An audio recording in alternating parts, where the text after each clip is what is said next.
tell him say today is Sunday. And it's Sunday Scoops Day. This is a program that Sunday was named after. I will bring you the real deal about Jamaican music. Disbelieve we call slide on back. Tell you. See it. Right. I think I'm not sliding on. But for those of you who have it, Got it. right, Miss Thompson? Text him. WhatsApp him. And I tell you. But today, God, we want to focus on another unsung hero. Another unsung hero of the music. You know, this man has a very, very checkered history in terms of his participation. And I mean that in a very positive way. You mean that him all over the board? Yes, him, you know. And then for the role he played in all of the different realms, as far as Jamaican music is concerned, it's just, I'm not surprised that, you know, very little is known about him in this public music space, or is spoken of it. Well, Richard, based on the Jamaican music history, it has not been one that heralds the behind-the-scenes people, that focus on the stars, like a Marley, a Dennis Brown, Greg Isaacs, John Holt. The big names. But the people who made these artists possible, the people like Mr. Smith, you know, the engineers, the Glen Browns, the Brownie brothers, the producers, musicians, the Dean Frasers, you know, unless them come out with their own album, you know. But apart, this one is all aspects and facets. But I'll leave it up to you to bring the listeners to paint the picture. Painting the picture, yes. The formal side of it, born in Kingston, Jamaica, November 27th, 1945. Which means that if he was alive, he would have been 78 this year. And, you know, his father is from the island of St. Vincent. And both of them met in Curacao. I wonder if it's a tourist trip. No, they were working together. Yeah, because, you know, that's the thing. That's the other side of the Caribbean. Well, a lot of people don't know. A lot of migrant workers exist in the Caribbean, you know. And I'm sure you remember back in the 80s when people used to go to Curacao and also Haiti to buy things from the duty-free, or the what do we call the zones again? Free zone. Especially places like Panama. Yes. Panama, Curacao is another one. And Haiti was those places. And that time, the then Prime Minister dubbed them, they were no longer higglers, they were informal commercial importers. So if the thing said, how you call it now, I love it. Politically correct names. So if the things Jamaica politically correct a long time before it became a trend in the United States. Just like being green. A long time we had recycled tire and old pot. When it burn up and it crack and remember say a music we had that one today. Yeah, man, the music, the sweet music of being politically correct. Informal commercial importers. All right, Richard, I'll leave the rest up to you. I'm going to just play the music. So Glen Adams. Who is Glen Adams? As he said, you know, a man who came into the music business from around age 12. Just have to tell about the boy genius that man, yeah. like a picking 12-year-old. In fact, he formed a harmony group at that age, that entered, of course, 12-year-old, we're talking about 1957. And in 1957, the talent show circuit in Jamaica was alive and well. And that's where he made his entry. Veer John's opportunity, however. We really need to do a show on Veer John's so that people understand the value of this man and you know, his contribution to breaking the eggshell of Jamaican music. But this young fellow, Adams, teamed up with his friends and they did this audition and it wasn't really successful. And so he, you know, as you will notice over the course of this program, you know, get into a group and then go back and do some solo relative stuff. to one's experience. You know, based on what I read on him, he may not be a brand name star, but he was pretty successful in terms of True. I guess you're right. Subject to who themselves. If the lion could have read and write, write the story, the hunt, the story of the hunt would have been told differently. If they prey, the deer. Yeah. Well, themselves. Or whatever it is. The lion and the man who go a road for a shoot lion and thing. So enough man the lion eat, But it's the hunter them write the story, so them present it in a different. History has always been written by the victors. And so, that's things. Anyway, Adams did his his stint. He entered the contest, and I think coming out of, because this was a success for him. He ended up on a show with the Blues, the Blues Busters. Philip James and right, out of Montego Bay.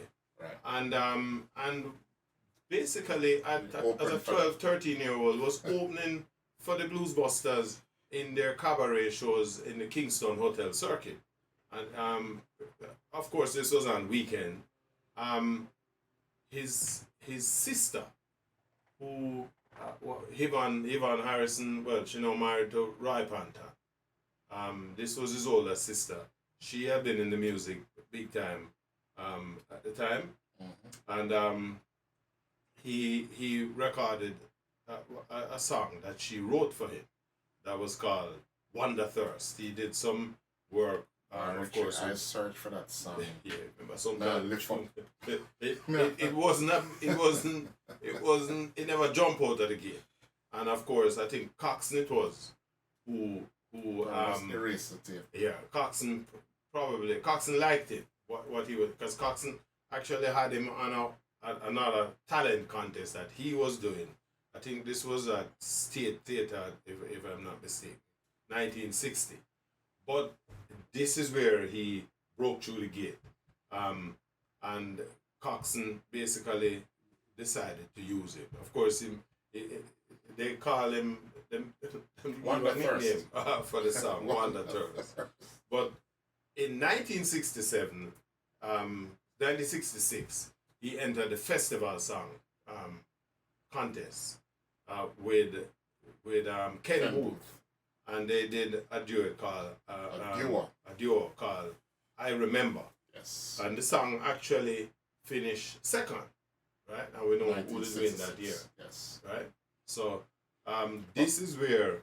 But before that, he did some work with Ken Booth and Stranger Corp. Oh yes. On a song called Uno Dos Stress. Uno Dos Stress. In 1963. So I want to give you a brief introduction to those songs. Uno Dos Stress first, and then I Remember. Yeah. I remember. So thank God for Sunday Scoops. I learned a new festival song. Because you know what, Richie? If you check the JCDC archives, they only record the winners. It just goes to show you that in order for you to be important in that, you have to be a winner. Yeah. Yes. Yeah. Well, listen. If you look at things like the Olympic Games. Yeah, you remember the gold medalists. You can tell you who won gold, and we say Quarry, gold. Who comes second? Everybody look for one. Scratch your head and I'll look up to the sky. Yeah, because they're only the winners thing. But in this instance, because the festival song contest served a couple of purposes. One, it was to try G up the population in terms of thing, but it also was a sort of a door opener for some of the contestants. And it's also provide them with some exposure. And getting new talent exposed. And absolutely. Granted, after a while, especially in those early years, a lot of the big name singers realized that this was an opportunity for them to sort of get them name out there. And cement themselves into the psyche of the people. Absolutely. And so, but nobody would remember, because you're right, is when I'm doing this research here. Who remember? I remember. Nobody remember. I didn't remember. I remember. And it's not a bad little tune. Not a bad little tune, even if the thing. No, you're talking about 1966, again, So He was 21 57 years old. ago, Richard. Yeah, and he would have been 21. But in between that, this man, young man was always busy, because I bet you never know that this is a man who, he was one of the early, the founder of the Heptones, right? Never stay along with them, but I think Heptones at the time had about 5 or 6 participants, and he, this was a kind of, he had this kind of personality. Was also part of the Pioneers too. Yes, he left the Heptones and formed the Pioneers. And him never ever stayed. And he there. never stay along with that either. And Listen, both groups. A rolling one is a rolling stone. He did not gather any moss. And, but what he did, and this is why for me he's important, because if one considers that without him, these two groups would not have existed, because he was clearly the impetus with getting the groups The after. only good thing about it is that after he left, they decided to stay together. And they stuck, right. Because I know that there's a lot of groups that the founder left. And once the founder left, the group did. Yeah. But again, the tenacity of the youngsters who formed the membership. Most of these youth coming out of Jonestown, Trenchtown, basically, them gather under the street light or up on a street corner evening time after school and do them little rehearsal and thing. And again, if you're fortunate enough to have gone to KC, you have the chap to go rehearsal. Oh Lord, that is boy, that's at night time you think I don't pay and play the organ.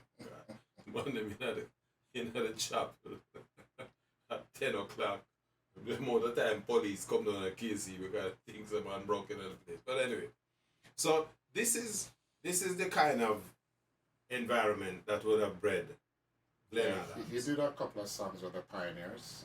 One is Good Nanny, and the other one is Shake It Up. Even though they spell it Nanny, says Nanny, the man I'm talking about. Yeah, because them time they can certain things. Let me leave that to the interpretation and imagination of the listeners. Correct. So here is Good Nanny and also Shake It Up. Right? All right, that's Good Nanny. Or Good Nanny. And Shake It Up with the Pioneers. No, he during this time he apart from flaunting or this or flirting with the idea of getting these groups off the ground, he was also working with Duke Reid as a, what we call it, A&R man, finding talent and so on. In fact, he was responsible for bringing, what's his name? Joe, oh my goodness, can't remember. Joe White, who died just the other day, right? Yeah. They brought Joe White into the Duke Reid orbit, and I think Joe White had a big hit, which was Clarence Carter. Remember fade me in respect of that, but he introduced Joe. Well, there was a couple of songs that Joe had, Every Night. Every Night, right. They did it with Chuck. Joe White and Chuck. And the other one is My Love for You. And then he also contributed to, he was responsible for arranging that Margarita song that was Woman A Come, which was everybody, if you remember this the Margarita episode, this was Don Drummond's, the mercurial Don Drummond. Mahfoud was from the upper echelons of the Jamaican society. Some little young girl, them just decides that this direction they want to go. I like a man here, and I just deal with him. And him had 2 different poles he was operating from, because at the time Don Drummond was the most mercurial of individuals. And that song was arranged by Don Drummond, but he played, I think, on the organs or the keyboard. But he played a couple of different instruments. He played piano. He played Yeah. He played the organ. And he was also a was singer. a guitarist, so, and he was a singer. And we will feature a lot of that over the course of the next hour and a half. We're almost at the half an hour mark already. I can tell you. Yeah, that's why I'm going to spend half of the first half hour talking about things that don't really relate to Sunday schools. Yeah, But here is Woman A Come by Margarita and Don Drummond. One of the things that I can, talk about the King of Ace from Outer Space. You're talking about early 60s. The man has not even been set foot on the moon yet. That happened in 1968. So, if you do believe that somebody went on Listen, I'm not gonna go down that road because the man is take on a passport. Go back over here. Yeah, give me back your See your blue book, yeah. The blue book. With a CC on it. I mean, we have better control by just giving you a visa. We decide, say, I want to let you into Exactly. that. So, I'm not going down that So that's why I have to run off. But the tragedy of Margarita is that Don Drummond was always of the view that somebody else had eaten an pot and never trusted. Apparently, she was a dancer, a club dancer, Burlesque. Yeah, She was a burlesque dancer. and he being a man who, a Rasta man, so to speak, believed that the woman was supposed to expose herself like that. And I think it was the Christmas holiday, over that Christmas period, that the man can't find him and realize him going behind Margarita, him basically wipe her off. Yeah, she was murdered and he committed suicide. No, he never. They didn't. He actually, he went. They actually locked him up. He went. Did he commit suicide again? No, actually, he didn't commit suicide. He just had an accident. He had a bad accident, right, and died right at his front door. He punched him hand through the glass, and the glass cut his artery. Major and he vein bled in out. his Right in front of him, in front door. But that's another story by itself. But Don Drummond, after he basically took her life, police arrested him, and his story was they determined now that he was not altogether here, and so they committed him to Bellevue, and Bellevue Hospital at Winner Road, 16 and 3/4 Winner Road. Let me make it clear. I have a Bellevue up at New York there, right? So you have a 14 and a quarter. No, 16 and 3/4 Winner Road. They committed him to Bellevue, and he basically, that's where he finished his days. Tragic because Don Drummond was again massive talent. In fact, he was the glue that held, in my opinion, the Scatterlights together. And during his time, he was known as one of the top 3 trombonists in the world on the planet. Right, and tragedy. But that's just theme time. The time him get was that. That was his gift. And in the meantime, the Glen Adams strain and Glen Adams strain was still rolling. So Glen Adams by this time now would have basically planted a shingle with Bonnie Lee, the briefcase. So, implant shingle with Coxsone. Then Duke Reid. Went to Duke Reid. And then him go on Bonnie Lee. He's with Bonnie Lee and Scratch Perry. And then him eventually start to, hobnob with Scratch Perry as well. And during those years, a lot of good production come out. You're talking about songs like Nice Time with the Wailers, Duppy Conqueror, Mr. Brown, the most famous song of all, Mr. Brown. But even Smith. Before you go there, you have to look at the work he did. Music with us, yeah, before you look at the work he did with Bonnie Lee, and it again emphasized the importance of a man like a Bonnie Lee as far as the groundation portion of the Jamaica music history, because it is through Bonnie Lee that he found his footing. He was a pianist to a large extent. When they did when they did the Bangarang tune, right? He was That's scheduled to play. Stranger Call. Right, he was scheduled to play the piano, and I think Lester Sterling determined that he wanted to do the piano component and switch him over to play the organ, and he was a little bit apprehensive because he had not played before, and he did I guess under little pressure in figure. I think Sterling showed him the keys, and once he got it going, the rest, as they say, is history. Up on a break. If you're a real musician in a region, yeah, man, you catch it. The black and white thing there, it's not very long for you to figure it out. Something that we probably, and just to make the point, and something talking to Sly the other day, and he said it. So one of the things where we don't pay attention to, we don't give our musicians enough credit. A lot of these guys were self-taught. Apart from the formality of Alpha School. Yeah, a lot of them just watch and learn. Them watch, learn. Ivo Cooper said it himself in his exchanges we had with him. We're on a break. Let's go to the break. And we just forward. We have to pay the piper. He who pays the piper. As long as it don't come out of my wallet, that's fine. So we're talking about the how innovativeness and creative and the fact that without formal training, how good these guys had it. And again, as you and I have discussed, Richie, it's easy to look back and romanticize the formation of Jamaican music. But when it was being created, man, it was just jam session and man have fun.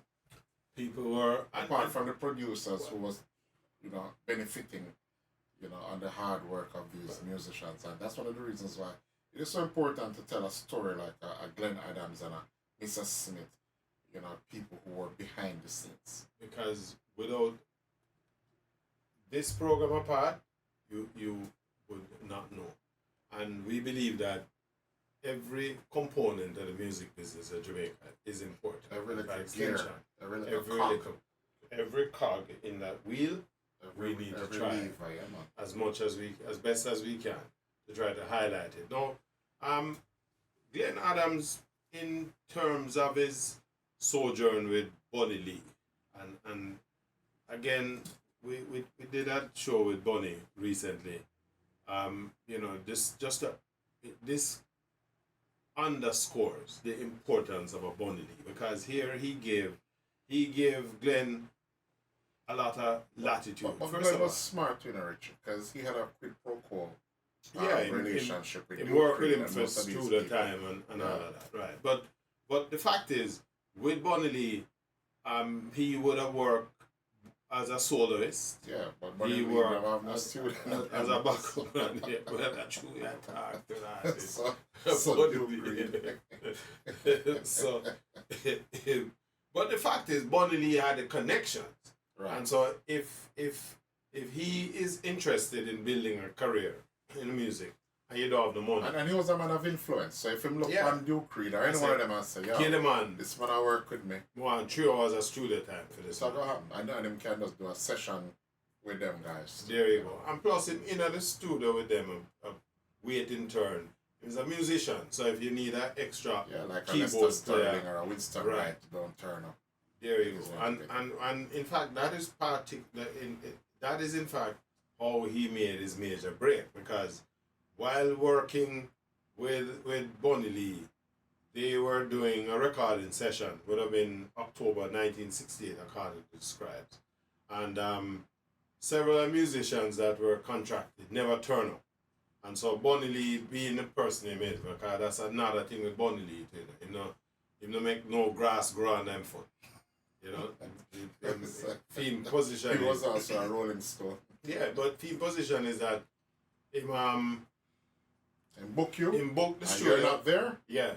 Whoever is available. You can't play bass. No, sir. What are you doing at the studio? Leave the studio, man. And so Bonnie, in fact, that's how he got one name to record the song. Sly. Not one name, man. You're a boy, man. My boy. Oh my goodness. the slack song, man. Oh, you mean Max Romeo? Max Romeo. Yeah, you can read it for someone else and the person wasn't there and he said, Max. Max, come sing that tune there. And Max said, no, boss, not me myself. Don't come to work tomorrow if you're not going to sing. If you don't sing this tune, you see your job at the motorcycle when me gear as a bike man for buy, sell record, gone. But he basically saw that he never had an organist and him basically turned to Glen and said, you're going to play the organ on this tune. The tune was Woman No One Bangarang, or the tune was called Bangarang at the time. And had the distinction of making it to that story of Jamaican music. Which indicates the kind of foresight that Bonnie Lee had. No wonder him had that moniker, striker, because he basically know when he had something. He know how to strike a hit. That was the term. Mm-hmm. Well, not only did the song become a hit, it helped cement Glen Adams as an organist in the business. Because once he got into the groove with this song, he settled into the mode of being an organist. I never did like it, but then he grew to like it, and I couldn't separate them now. But here's Bangarang by Stranger Cole and Lester Sterling. Woman No One Bangarang. That was what am I thinking in the name that song? Bangarang?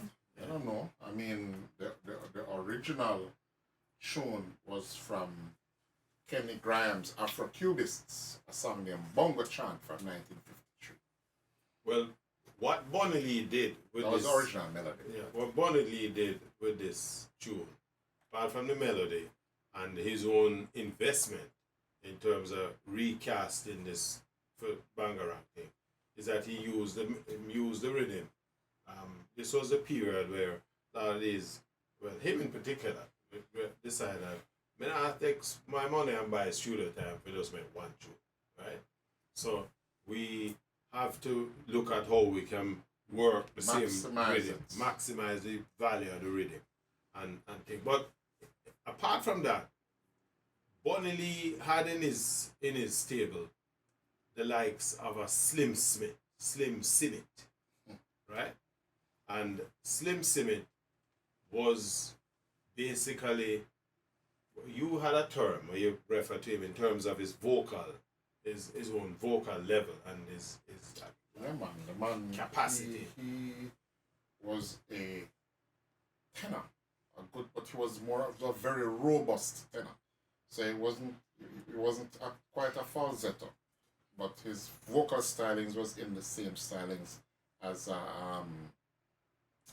Queen and Minstrels. Oh, I don't know. Yeah, him same one. Well, I tell you, all ages, a bitch. Mr. Curtis Mayfield. Well, a lot of the Jamaican musicians at the time were basically sampling music coming out of North America. Anyway, and Curtis Mayfield was one of those came guys. under heavy sampling, Yeah, particularly out of Bob. Bob Slim. loved his catalog.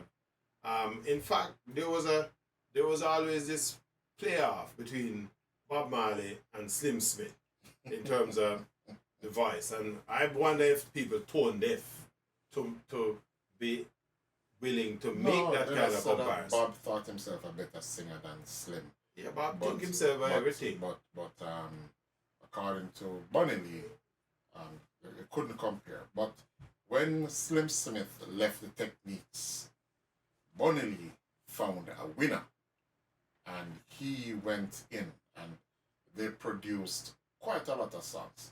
And in fact, there was a particular album. What was the album? Adams played on almost every tune on that album. Again, with his newfound organist skills, and he would leverage that organ skills throughout most of the second half, certainly of the 1960s, and a major part of the 70s, when he was now in the trenches and digging out what would become the early reggae music. One of the biggest hits to come out of that collaboration with Bonnie Lee and and Glen Adams getting a chance to play was a big bad hit called My Conversation. And then, there are other songs like Let Me Go Girl, Everybody Needs Love. You can't play one and tune. also You can't play Speak one No Slim. Evil. So I'm going to give you a quick shot at all 4 songs. You can't play one Slim. My Conversation, Let Me Go Girl, Everybody Needs Love. But you know what? I'm going to leave the bad song till last. I'm going to play Everybody Needs Love, Let Me Go Girl, Speak No Evil, and finish up with My Conservation. Hi there. If you enjoyed that clip, go on over to our website at yardmedia.com where you can watch the entire broadcast at your leisure. And while you're there, why don't you check out our other reggae music features? And before you leave, pick up some of our Jamaican reggae merchandise, and hey, don't forget to tell your friends.